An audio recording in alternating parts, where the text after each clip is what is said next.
Revolution to occur. The amendment allowed welfare of the United States through the ability to raise and support militias when necessary. The Second Amendment is frequently ratified to guarantee individual rights to keep and bear arms. We are debating on a constitutional right as American citizens, and whether or not the opposing team agrees or disagrees, the Second Amendment is part of the Bill of Rights and is fundamental to our country. Rebuttal. Ultimately, the idea of the right of the individual to bear arms for self-defense in their home is constitutionally a new phenomenon since 2008 in the Heller versus D.C. court case, in which the Supreme Court confirmed that under the Second Amendment, an individual does not have the right to own a gun for self-defense in the home. Prior to 2008, the individual right to bear arms has always been restricted at a national level, and states and city government also reserve the right to restrict people's rights to own guns. Previous gun laws, Firearms Act of 1934, National Firearms Act of 1938, Omnibus Crime Control and Safe Streets Act of 1968, and the Gun Control Act of 1968, the Violent Crime Control and Law Enforcement Act of 1994, these laws were intended to limit the rights of individuals to bear arms, no fully automatics, background checks, no military-style weapons, and promote public safety and enforcement. Even the court itself, the Supreme Court, declared that the right of the individual to bear arms is not unlimited, meaning you can't own a fully automatic in your house and you can't carry it outside the home. In addition, we argue that the Constitution itself has limits and subjected to changes due to different interpretations and changing circumstances. During a time of war, we suspend people's First Amendments. You have the right to free of speech, but yet one cannot yell fire in the movie theater. The argument that the Founding Fathers wanted to protect the individual's rights to bear arms to protect themselves against a tyrannical government. Thus, we cannot change it. It is a flawed argument. First, we do not argue for the destruction of the Second Amendment, for we advocate for responsible gun ownership through gun control, not a gun ban. Second, the Founding Father intended this amendment to protect the right of a well-regulated militia, which consisted of individuals to bear arms rather than all individuals in Boston, a hotbed for republicanism. After the American Revolution, there were laws passed to restrict the individual's rights to own guns. Although it's hard to speculate, but we argue that the Founding Father wanted to protect the state militia to bear arms rather than every individual. Becky, I want to pause you right there. Okay, from the main point so far, what do we have? On the pro-right side, ultimately, it's a constitutional right. It's a fundamental right. It's self-defense. On this side, we have, you guys keep referring to the DC versus Heller case, and if the audience doesn't know what that is that ultimately, in 2008, the Supreme Court decided was that the people in DC had the right to keep firearms inside the house for self-defense. Okay? And what this side is arguing is that ultimately the Heller and DC case, ultimately, even the Supreme Court justices themselves decided that those rights are not unlimited. Yes, you have the right to own a gun inside your house, but what kind of guns, right? And I think this also brings up another topic here. I'm going to make a segue into this, is that self-defense, how effective is the gun when it comes to defense inside your home? How effective is it? Is it really the gun here that prevents crimes from happening? Could it be anything else? So this is the somewhat question I pose to both sides, is that how effective is the gun in terms of self-defense? Even though you have a right to keep a weapon inside your house, how effective is it? Let's go with the pro-right side.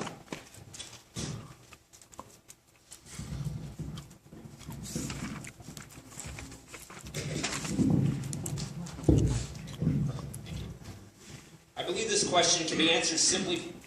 Go up to a family who in the past has been burglarized and threatened with an intruder. A family who built their life, who built a dream, only to have that dream torn to shreds by the act of one man in when he violated their privacy. And ask them this: would they have preferred to have a gun on hand or not?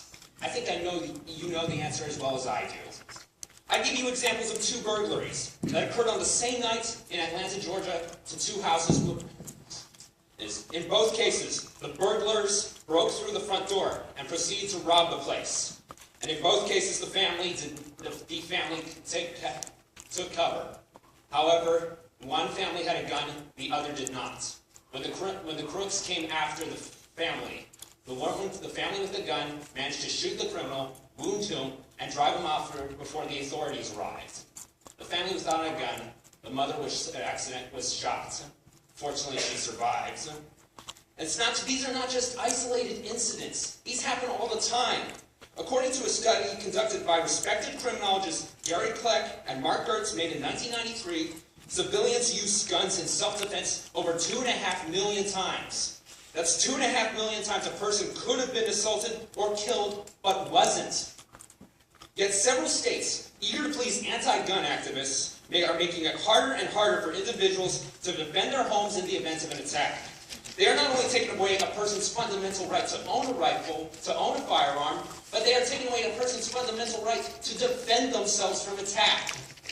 While there are certainly to be a handful of irresponsible or disruptive individuals who misuse their right to own a firearm and use it for something other than self-defense or hunting, should we punish the millions of law-abiding citizens by taking away their right to defend themselves, all on account of a few incidents? Yeah, you can clap. Yeah.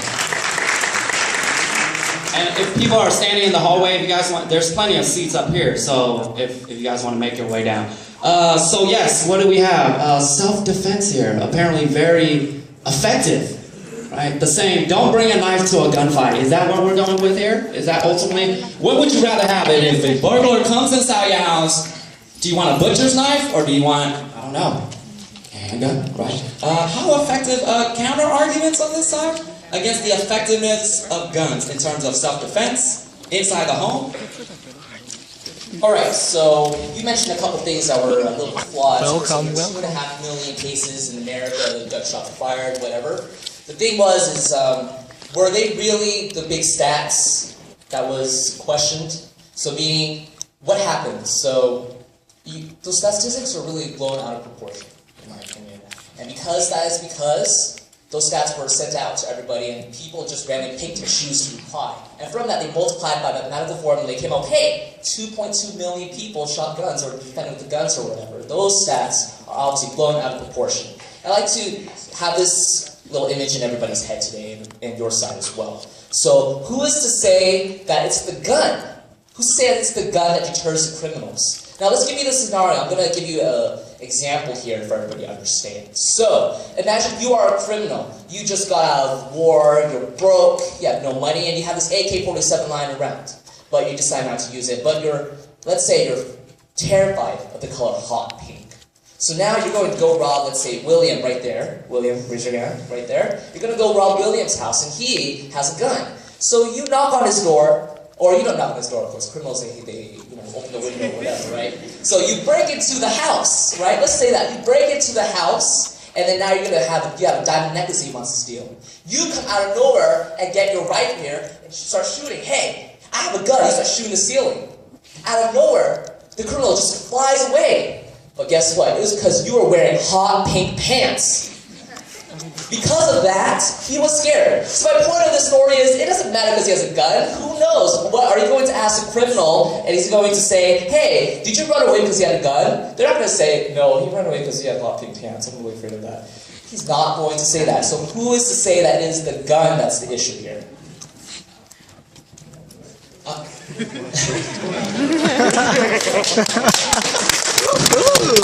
Yeah, let's have some fun. Let's loosen up here. Is it a gun or is it hot pink pants? Apparently, Sean is not a fan of are those skinny jeans? Or is that no? Well, my point of it was, there's other factors too, like home security systems, gated communities, the fact that somebody is home. There's a whole bunch of other lying factors. It's not just the gun that is going to deter the criminal. It's a variety. Is it the gun? Is it the home gated security? Is it the nanny? Or is it the hot pink pants? Rebuttal.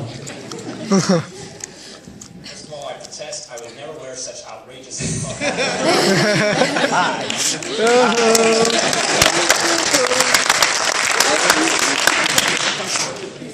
Secondly, of course, gated communities help. Of course, fire alarms help.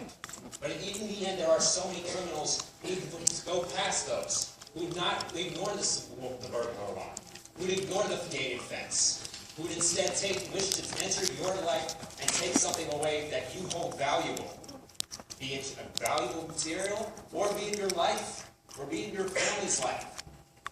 And in the end, it comes down to this. You still would want a gun to protect yourself in the event that a criminal were to kill it. Yes, you might be scared of hot pink pants.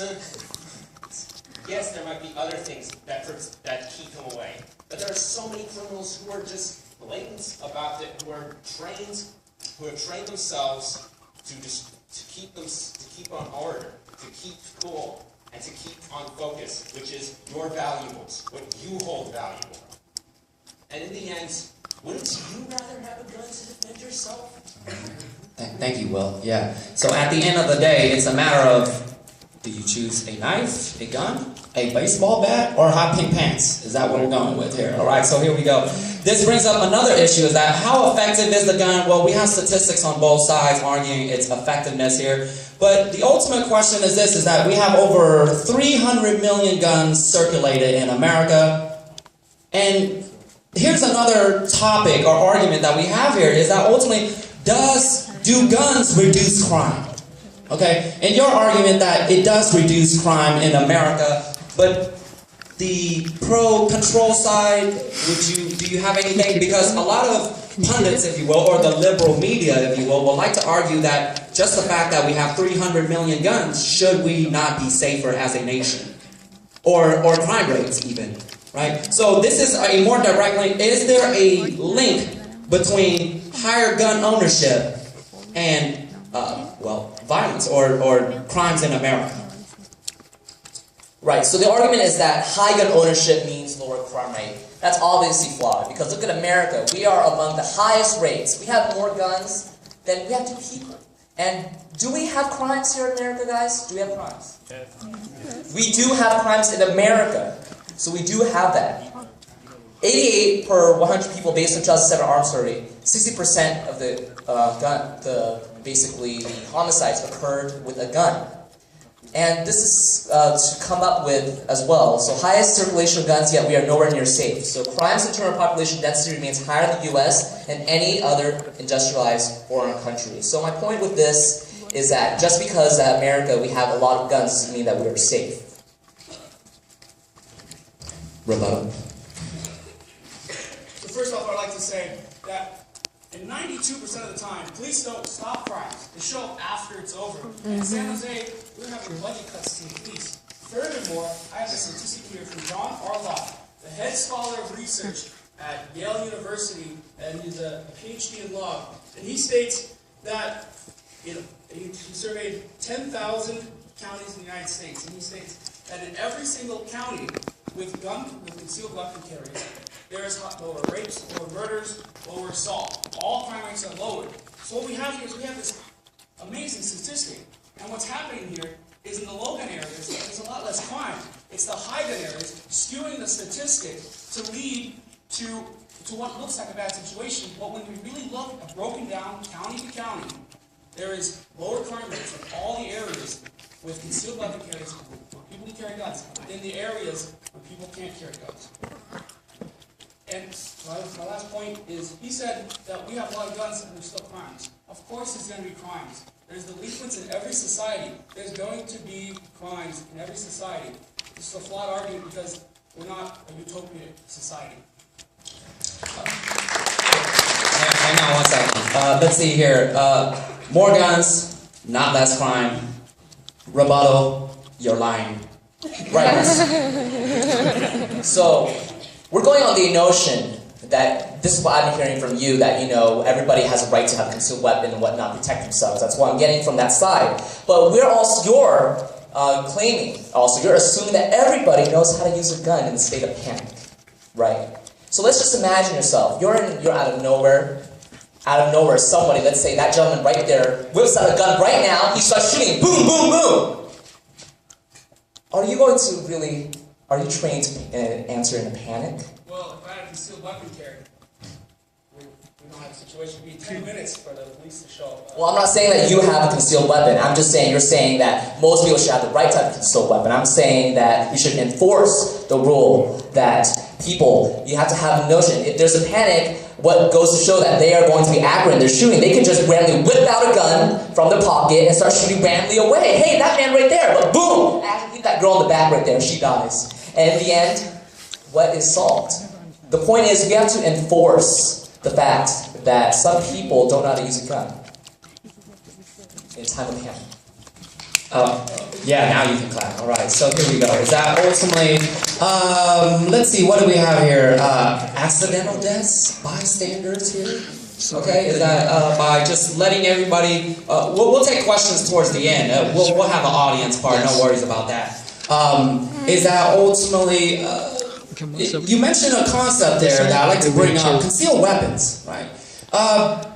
When it comes to this topic, so if you are arguing that more guns lead to more safety, so yeah, why not arm everybody? Why not just have everybody have concealed weapons, walk around?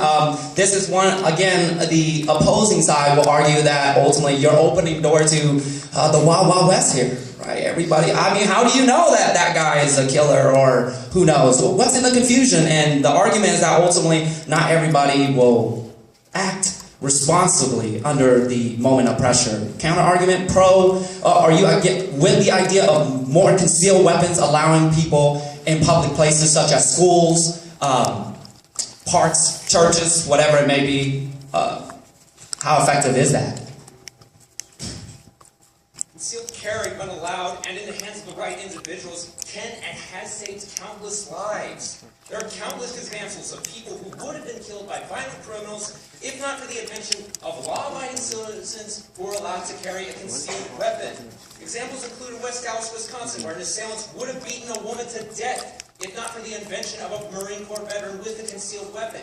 He didn't even have to fire the weapon in order for the guy to run off. Another case would be in Portland, Oregon, where a would-be mass murderer opened fire with an illegally purchased gun, but was prevented from killing anyone when a person with a concealed weapon pulled out his weapon. He didn't even have to fire for the shooter to take his own life. Now again, accidents happen. People, unfortunately, have the right to be stupid. However, we can minimize that. We just need to educate people. We don't need to go on some anti-gun mood, banning every gun, stopping law-abiding citizens from having guns just because a few people incidents occur. We just, education, tell people the risks of having a gun. Do it in schools. Tell them, look, if you have a gun, this is what can happen. These are ways to minimize that. We don't need to just ban all guns or go for stricter gun control just because a few incidents happen. Is there a counter? Right. So we're not arguing, you keep saying that we're taking away your guns and we're all these bad guys who say no guns, we're those gun Nazis. But no, we're not.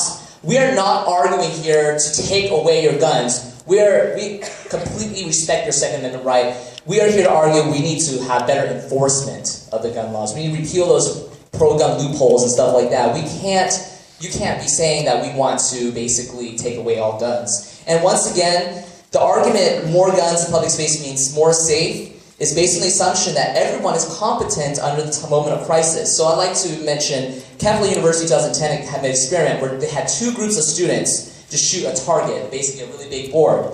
And one was in a stress. They told them basically that, say, this half, you're going to make a public speech after this to a group on how basically you were acting, public speaking. They had that in mind when they were shooting. And the other group, they didn't tell them anything. They just, okay, just shoot this target.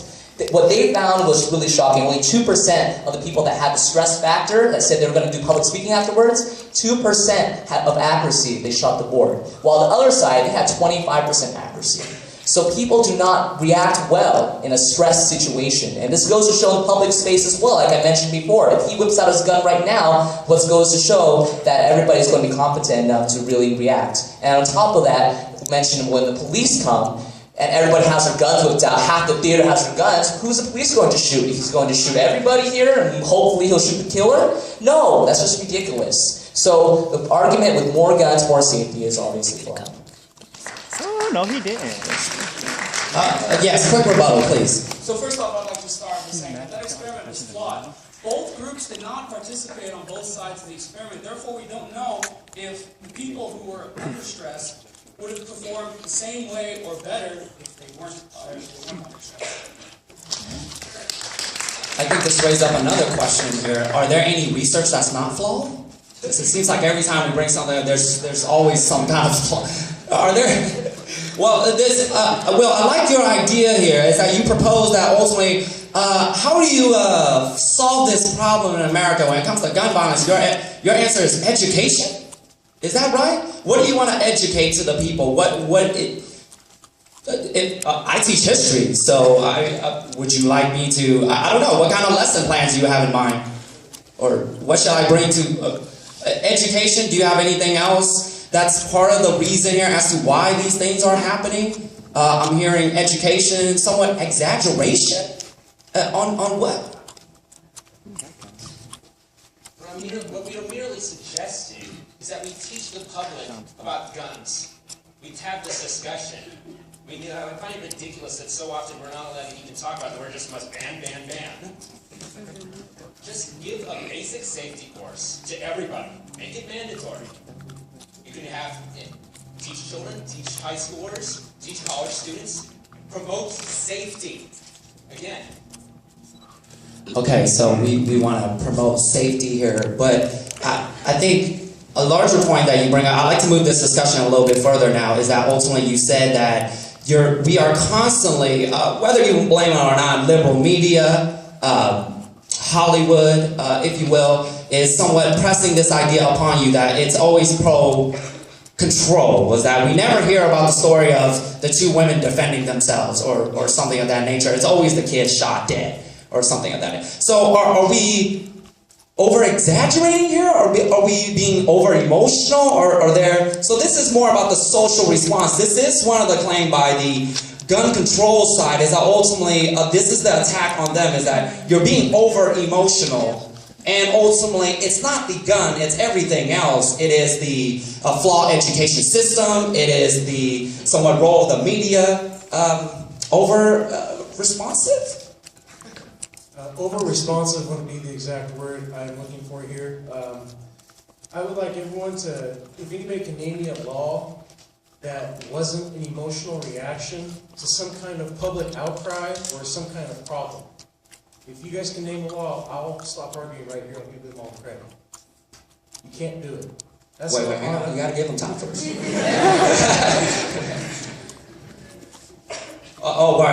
One guy, what do you got? It's legal to marry your cousin, just not your gay cousin. I don't know what that's to do with gun control. Well, maybe there was a demand to marry cousins. Do you know the background to that? Maybe that's why they had that law, right? I don't know. What was that? Married cousins. All right, let's not get into that topic, all right? That's just... We're here to talk about guns, not incest or anything of that nature, all right? That's next semester. Yeah, be on the lookout. Should you be able to marry your cousins, all right? So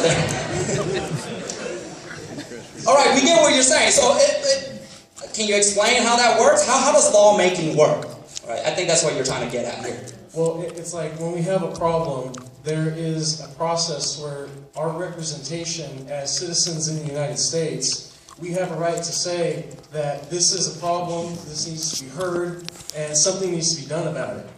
But right now, that's not happening. Why? How come whenever 2 people die from E. coli and spinach, we go out, we wipe out everything green in a plantation? How come when we have mad cow disease, the next day we're slaughtering cows by the thousands? But whenever 8 people under the age of 18 every day die from gunshot, how come nothing's being done? Overreacting? Hardly. Emotional? Very.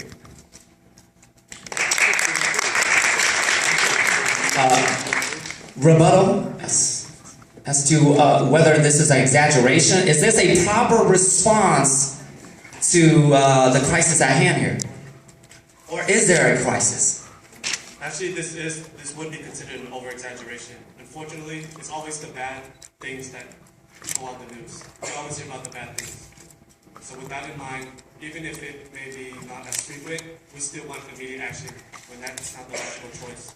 I have a statistic right here from the Bureau of Justice that states non-fatal firearm-related crime has fallen significantly in the recent years, from 1.3 million incidents from 1994 to a low of 300,000 incidents in the year 2008. So yes, we do hear these tragedies that happen on the news all the time, but we shouldn't respond based solely on those disasters and those sad events.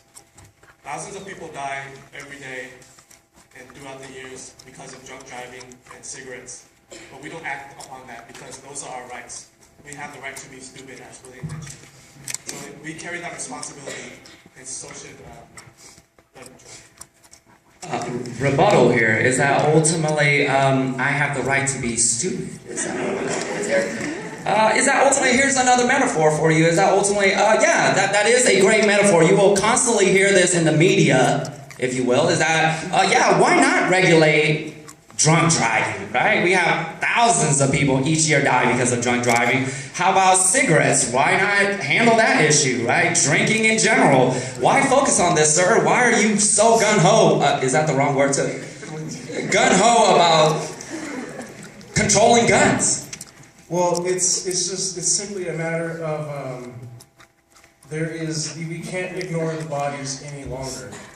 I know there's bad stories on the news every day because there is bad stories. 7 mass shootings within 1 year. You guys want to talk about the price of freedom? The price of freedom is too expensive right now. The price of freedom should never involve our children, our youth of the future. Never. Not the price of our rights, but unfortunately that's what they're trying to approve here. They're saying that it's just because of the media that we're looking for gun control. You're right, it is because of the media, because 33,000 of my fellow Americans die every year from gunshot wounds. Rebuttal? First off, we'd like to say that we both agree that this is a social problem, and this is why we're addressing it here today. Furthermore, we'd like to say that we don't want to let emotions cloud our judgment. Often, we say things we regret because of emotions we're living in the moment. We need to take a step back and think. Furthermore, I would like to quote our founding fathers who looked to for most advice on our day-to-day lives. What they told us was, Benjamin Franklin specifically said, if you are willing to sacrifice liberty for security, you deserve neither and will lose both.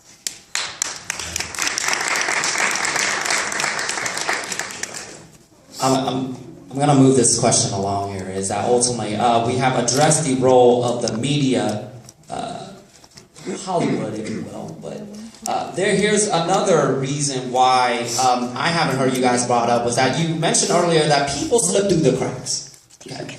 And is that ultimately what we have today, this is what you will hear, is that we have a broken mental health system that is ultimately letting these people slip through the cracks, and ultimately it's not the gun that we should be attacking here. We should improve our mental health system, making sure that these bad guys, if you will, won't get their hands on the guns. So I'm going to throw that on the pro-control side, is that ultimately, do we blame the gun? Is it really the gun that's killing people here?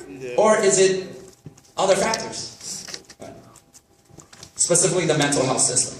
Well, if we're talking about the mental health system, I have yet to see a gun jump up and pull its own trigger. But as far as the mental health system goes, where's the money coming from to fix it? Are we going to start taxing guns and ammo? Gun owners don't want to pay that. I know I don't want to pay more taxes. Non-gun owners don't want to pay it. So how are we going to pay for it? The money's not going to fall from the sky, people. It's a sad thing, but yeah, people are slipping through the cracks. So the least we could do is limit the amount of carnage they can do whenever they do snap and get their hands on a gun. The guns that are so readily available to everybody. And I've still failed to see how a 100-round clip can be used for anything but destruction. And that 100-round clip in the wrong hands can do nothing but kill. And it's time to admit reality here, people, okay? The perfectly sane person from down the street can have a bad day on top of another bad day, get laid off from a good job, get broken up with, and they're going to snap. You can't stop people from having bad days or facing crisis, but you can stop the amount of damage they can do whenever they decide to snap. The perfect example would be Chris Dorner, the police officer down south who was a whistleblower in his own department, and he lost his marbles and he started shooting cops. The point I'm trying to make is that he was a poster boy for the responsible gun owner, and he snapped. And there wasn't anything that a citizen could do about it, but the good guys with guns. And even the good guys with guns nowadays are outgunned. Everybody has an assault rifle that is capable of shooting through cars, vests, and even buildings. Okay, so we have an argument that basically you can't stop people from going crazy. And ultimately, we need to reduce the destruction, the carnage that they will somewhat have on society. Now, there's a lot of main points of what he just said is that, number one, you can address the mental health system issue. Or you can take it even further by addressing the fact that he brought up is that minimizing carnage, right? By limiting magazine clips, by banning assault weapons. I'll open up to this side. Rebuttal? So first off, I'd like to start off by saying that in the system that they proposed, instead of putting up the money and making sacrifices to help the people who need the help, we're going to take away guns instead and limit guns and stuff like that. And furthermore, they said that you can't do mass damage without a gun. Let's look at Boston. We just had a major bombing there. Many were seriously wounded, and multiple people are dead over bombing in Boston. So it's a very sad incident. So you can't prevent mass killings with taking away guns. Furthermore, we are proposing education.